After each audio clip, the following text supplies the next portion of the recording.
Hey, good afternoon from Walla Walla, Washington. The sun decided to come out. It's been raining for more than a week, and I've got this equipment stored outside, and I pulled the tarps off everything and let it dry out, not so much the machines, but the tarps, and just let the breeze and the sun shine on things. And I think that it's going to be okay. I have to keep an eye on stuff, ready to toss the tarps back on, but nothing's rusted. I haven't wiped the oil off of them, and I've got some really great suggestions on probably much better protection to use on this, but I find oil is working, and I've got it readily available, and I even got more, and I'll show you that inside. I've got a lot more to do on this milling machine. I've got the electrical pretty much straightened out, but I've come into a few more problems. Now, I cannot remember to close that oiler, the chain oiler on this mill. So it really builds up down here, see? So I throw a rag down there, soak up that oil, which, actually it hasn't been a bad thing, because the chain is absolutely clean now. Clean oil comes off the chain. So what I do, this is the only thing I can do, I just can't remember, is just give that a squirt of oil, leave it on, and every time I use the machine. So that's my routine on, on that. Now, the other problem I discovered, and it's the last place I haven't been into in this machine, oh, that made a nasty noise, is the power feed. I got it working, but under load it slips and it kind of bumps, and it just feels like there's a sheared pin, and it's on a Brown and Sharp mill with this type of knee, and I'm not kidding you, they put this knee on several models of milling machine. And if you look at them, the powered knee with the motor and all that, they did modify it later on with heavier weighs for the saddle. But the whole works of the power feed and the rapid traverse drops out the bottom. You just disconnect the shafts. Then all of this is kind of like a component, and all the gears are stacked up and kind of contained on that. It's different than other milling machines that really are quite complicated in the knee. This thing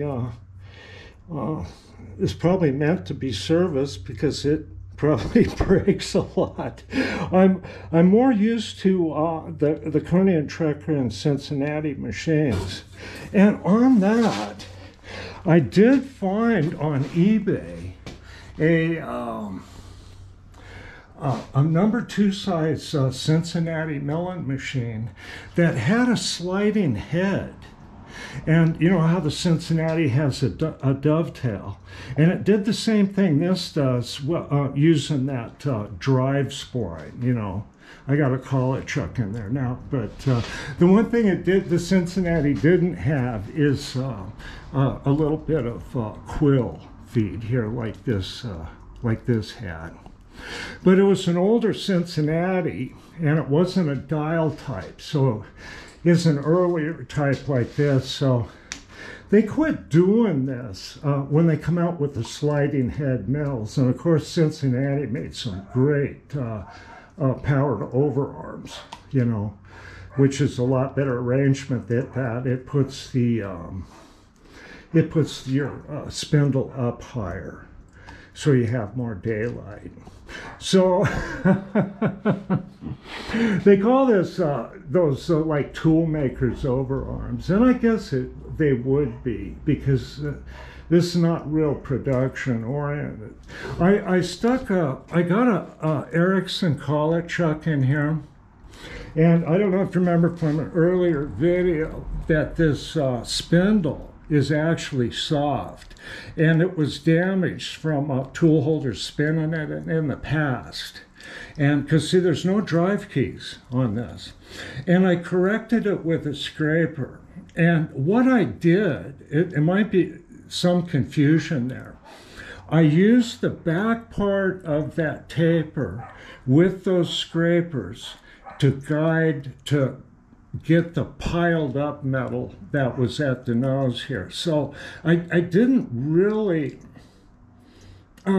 recreate the spindle taper. I just corrected where the metal bunched up. You know, it's simpler than you think, maybe.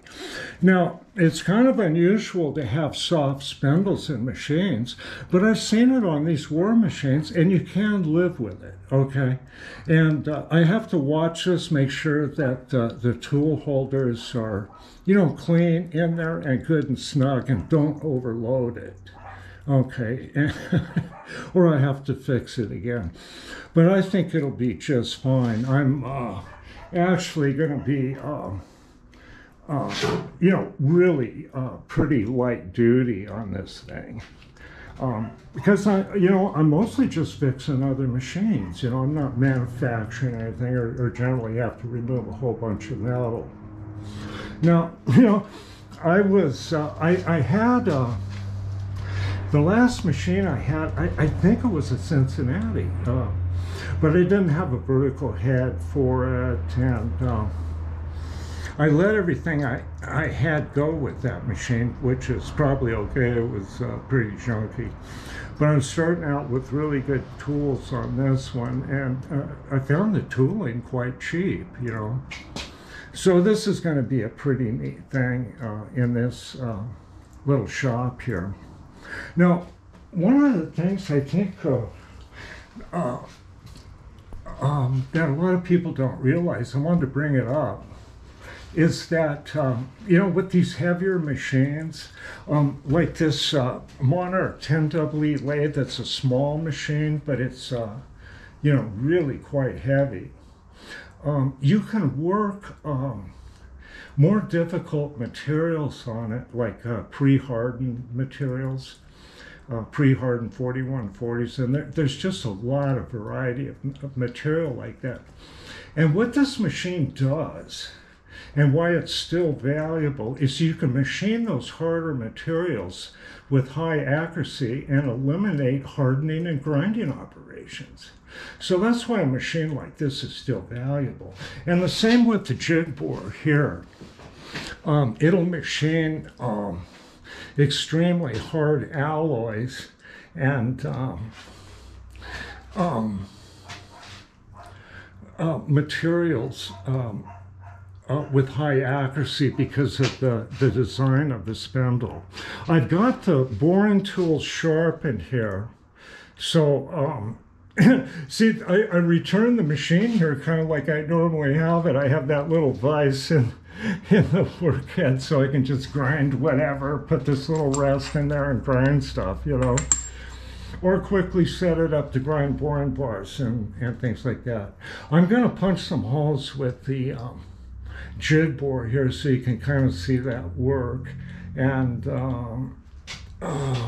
I've got some test pieces or something. I don't have particularly anything to do with it right now. But I think it'd be nice to show that machine working. And I've still got this sun and home set up to do the deal I got to do to put a horizontal arbor in here. So it's just one thing after another with these old machines, but it's really kind of enjoyable. Now, I've got this old house I'm working on too that's old, as old as this machine. You know, So I keep quite busy around here. I think that the best thing I can do is the tips and things like that that I've picked up over the years is just, it wasn't like I sat down in a class and learned, you know, advanced tips. It's like you learn these things by doing projects and stuff like that. So as I do these projects, I can relay those tips. Now, I'm glad people enjoyed that tool post grinder and the tool and cutter grinder here that I can show. But I think the best thing I can do is just bring you along as I'm fixing things here and using these tools. So that's kind of the direction I think I can go. That seems reasonable. I'm trying to think, how do I show all this stuff? But I think I just have to show a bit at a time. So I'll download this video and just keep going on stuff in here. And it's just really great to see that sunshine out there. Okay, bye.